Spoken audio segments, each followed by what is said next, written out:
woman at some random event told me to randomly get on stage, and I said yes.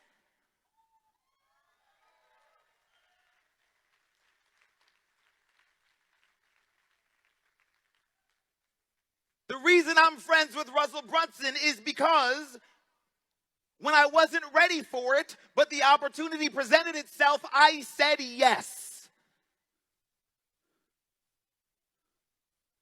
And so my question to you is, where could you be if over the next 4 days you said yes?